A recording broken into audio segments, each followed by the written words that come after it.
Assalamu alaikum wa rahmatullah. Welcome to all of you.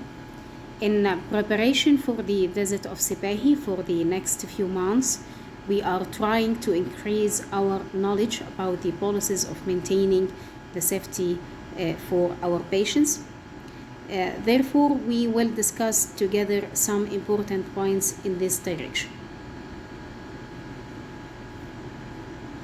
At the end of this presentation, you should be familiar with the ESR standards. Again, ESR standards is the abbreviation or stands for Essential Safety Requirement, International Patient Safety Goals, Blood Transfusion Process, Medication Error Reporting, Needle Prick, Body Fluid Exposure Policy, and the other related ESR. We will divide this lecture into two parts to be easy for you, and you will concentrate and have active listening for this lecture. We will start by what is an ESR. ESR, Essential Safety Requirement, is a Sipahi standard. When applied, it can ensure the safety or the concept of no harm of the patients and healthcare workers. We have 20 ESR standards, but we will discuss some crucial points in these standards. We will start by the patient identifications. When you need to identify your patients, this is a very common question any surveyor from any visit can ask you because it is simple and the basic of our work. Before administering medication, blood and blood product, I should identify my patients. Before taking any specimen from my patients, like blood sample or urine sample, before providing any treatment for your patients, before any procedure I administer for the patient, and how I should identify my patients.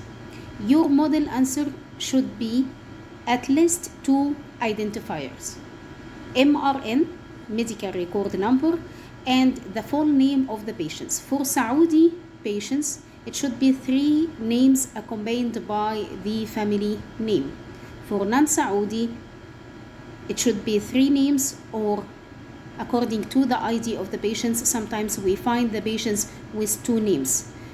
The thing that confirm my identification will be the MRN, and also you should involve the patients in the identification process, so you should ask the patients to state his or her name, like ask the patients, what is your name? Improve effective communication.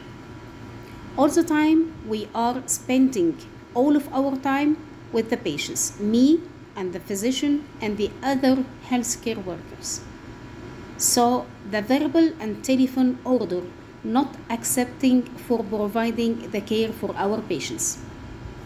So verbal and telephone order are not acceptable for narcotics, TPN, total parenteral nutrition, DNR, don't resuscitate, muscle relaxants, children and unit. At these cases, not acceptable for the verbal and telephone order except some emergency situations. Any procedure that requires an informed consent, also not accepted for the verbal and telephone order. And you should know, as policy of King Salman Hospital, verbal order should be documented once the emergency situation finished, and telephone order must be validated only within 24 hours. For improving the effective communication among the staff or healthcare workers in the hospital, there is verification method for verbal and telephone and panic value. The first thing, if you receive any telephone or verbal order for any panic value, and this panic value means that any finding that indicate that the patient's in risk or any potential hazards, you should record this panic value and immediately report for your physician. So what is the policy? The first thing, when you receive this verbal order or telephone order, you should write down this order, then read back for the speaker then confirmed by another registered nurse or your in-charge nurse or your head nurse. This is a form of panic value. You should write your unit up in this form, then record the date and time, name of the patients, full name of the patients, and file number, and you should record what is the panic value result, reported by who is the one report you this panic value, received by me, and read back by another registered nurse. If you report it to the physician informed, you should write the name of the physician at the time informed for this physician.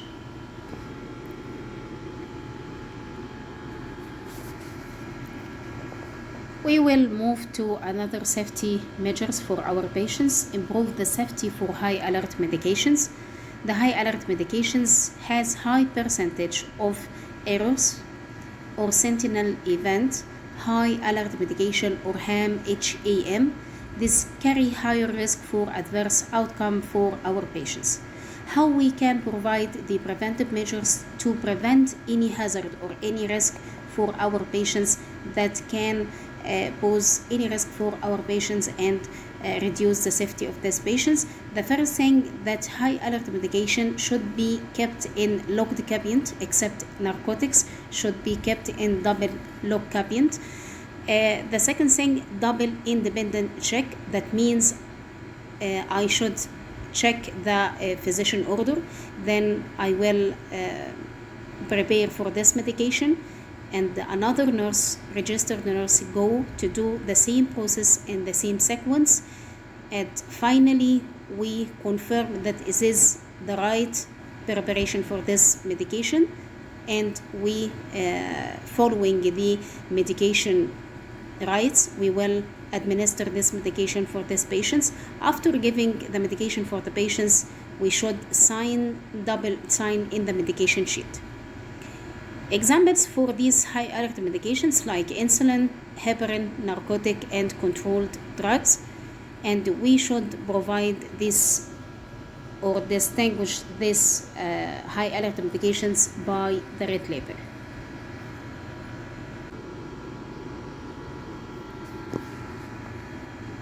Look like, sound alike medications, or LASA, LASA.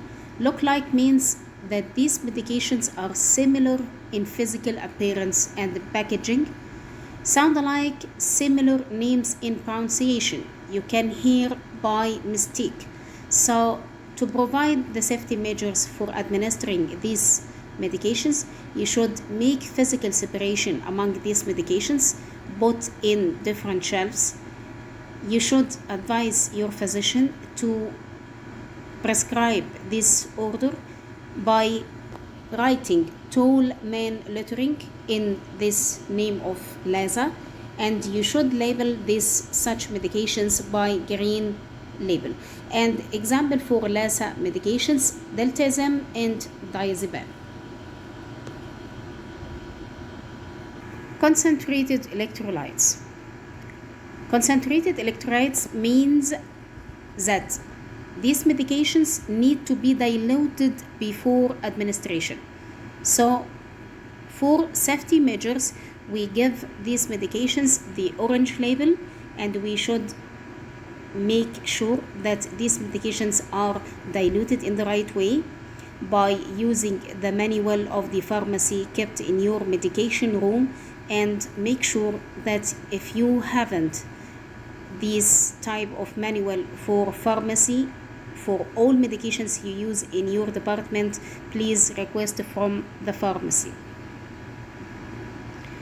In case of medication error, it is normal to happen, and my advice to you not to be hesitated to report in case of medication error, because at the next time you save your patients and you make like recognition or recognizing for how to prevent again this medication error. You can report this medication error by this link, or sometimes in the medications it is available now for all the departments in the medication room. This is barcode, you can scan it and report for the medication error. So what is the near miss, and what is the difference between the near miss and the medication error? Medication error means that it already happened, this error, but near miss means that this error didn't reach the patients actually. So near miss means that any process variation that didn't affect an outcome didn't reach actually the patients, but for which recurrence, if it happened again, it can pose significant chance of serious adverse outcome for our patients. So what in case of it happened, what shall I do in this situation? The first thing, you should inform your physician immediately in case of medication error to advise you give the antidote of this medication. For example, if you give any narcotics, he will advise you to give the antidote of these medications, like naloxone. You should give immediately for your patients to save your patient's life. You should make close observations, check the vital signs of your patients, and report for the medication error after stabilizing your patients. For the medication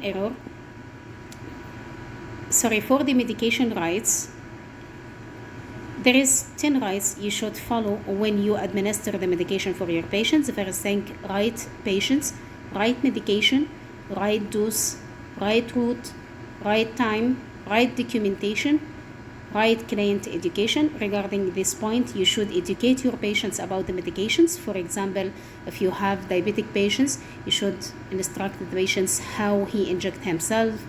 He should make different sites for injection in the subcutaneous tissues for his body. Also, you should advise your patients not to take the insulin doses without taking the meal. You should advise your patients to have exercise daily.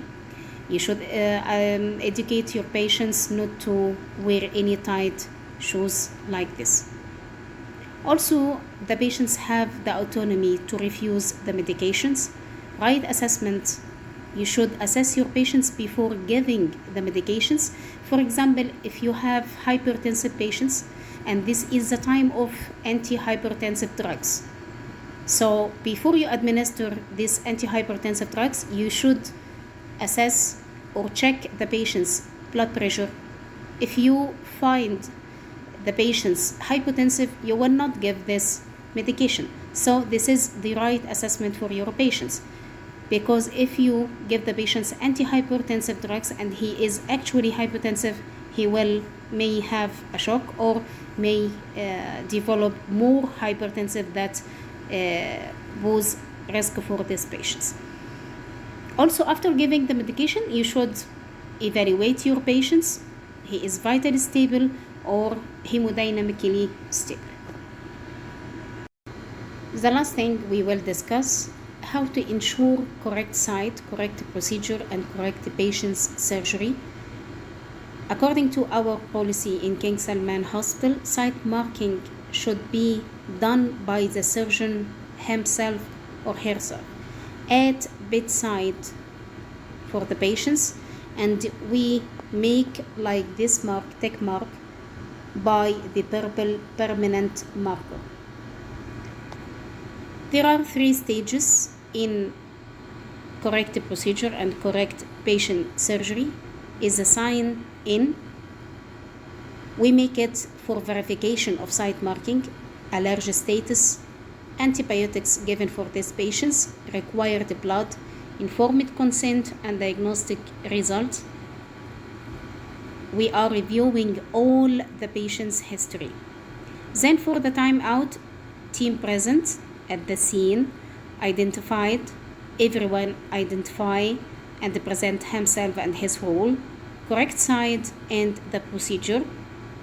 Sign out confirmation of procedure performed, an instrument, sponge, needle count, specimen labeling, and the specific post-operative concern. If the patients have any concern post-operatively, you should follow after this procedure.